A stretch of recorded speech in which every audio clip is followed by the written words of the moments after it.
It was an incredible season last year for the Edmonton Oilers. So close to winning the Stanley Cup for the first time in forever to Game 7 before losing it to the Florida Panthers. They made some changes this summer. The team looks a little bit different. But the one big question, Craig, is have the Oilers surrounded McDavid and Draisaitl with enough this year to win the Cup? Not yet. So it's not a definitive no. You look at losing Broberg and Holloway to the offer sheets. Now you're looking at a team that's trying to give themselves cap flexibility to add something really significant over the course of the season prior to the trade deadline. Mike, you know that their top pair of Ekholm and Bouchard is one of the best duos in the National Hockey League on the blue line. After that, if you want to compete for the Stanley Cup, it becomes a lot harder unless you bolster that blue line. And that is where they're going to have to look to do that work. Because as great as McDavid and Draisaitl have been and are, they can't win a Stanley Cup, in my view, with the blue line as currently constructed. It needs really significant improvement. The good news is, Craig, you're not telling the Edmonton Oilers anything they don't already know.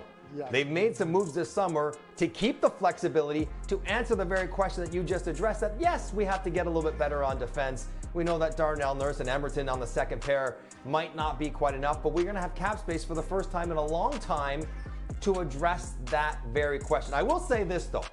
The forwards right now are better than the forwards they ended last season with. I think Arvidsson's going to be fantastic there. I think Jeff Skinner's going to fit in quite nicely, finally make the playoffs and get over that hump for himself. We know the power plays there. We know what Hyman and Nuge and everyone else can do in that group.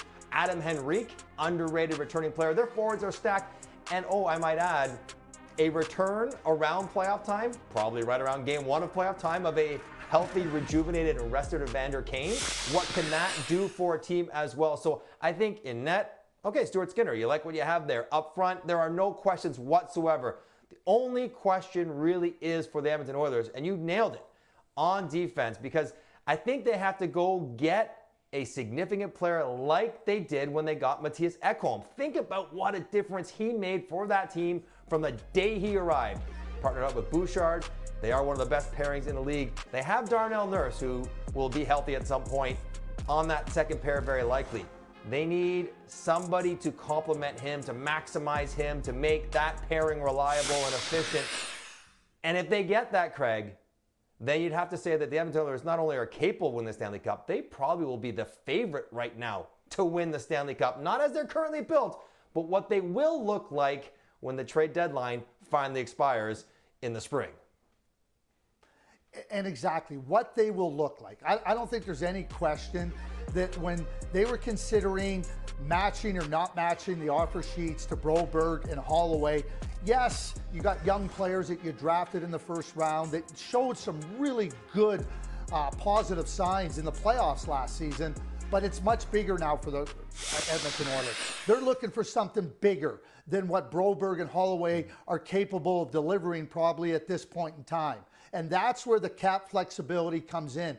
That's the rationale for not matching those offer sheets. And there's going to be any number of really significant defenders available come trade deadline, prior to the trade deadline. And much like the Mattias Ekholm trade, which not only made the team better and stronger, it also allowed Evan Bouchard to elevate his game.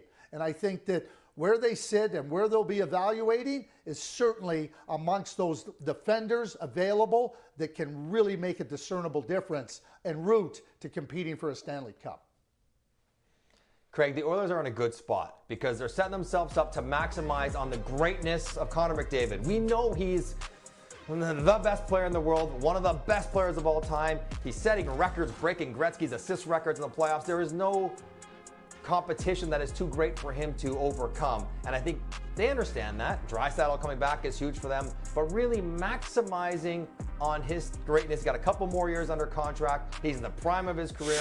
He's as good as he's going to get. And I think even without any additions, they would be a Stanley Cup contender because of Connor McDavid, because he's that great, Craig. But when they just add a little bit in the back end, coupled with a couple of the best forwards and the best player in the world up front, then the Edmonton Oilers absolutely will have more than enough to win a Stanley Cup in 2025.